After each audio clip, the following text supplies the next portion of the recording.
It's the news.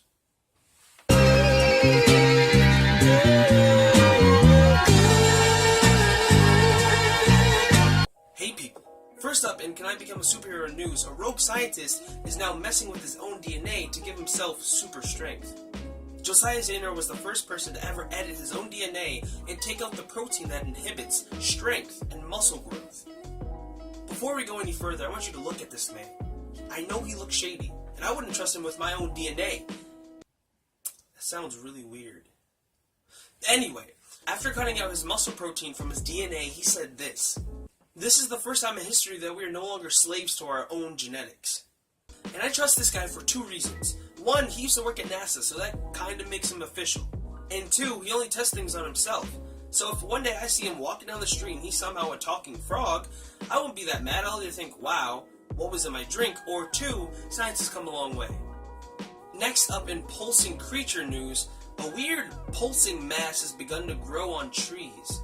People thought that this was a tree infection, but really it was a bunch of sawflies. Somehow all these sawflies got together and figured out that by pulsing on a tree, it'll ward off predators. People are baffled about how a bunch of flies figured out how to do this. I have a theory, and hear me out. If a bunch of sawflies can come to do this to ward off a bunch of predators, what's to stop them from forming a legion of army soldiers that will take us out?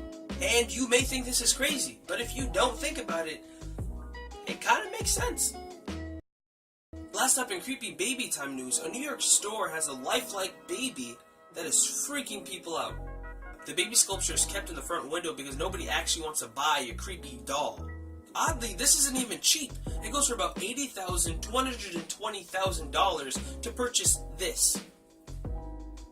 It does look well crafted, but even if I had the money, I still wouldn't buy it. It looks like it will wake me up in my sleep to kill me. And apparently this is what the artist wanted. You know what's just great when you work super hard on a sculpture and you know that nobody's gonna buy it? Fantastic. I hope you guys enjoyed this video. I'm now gonna yell as loud as I can. I'm ArtStew. Peace.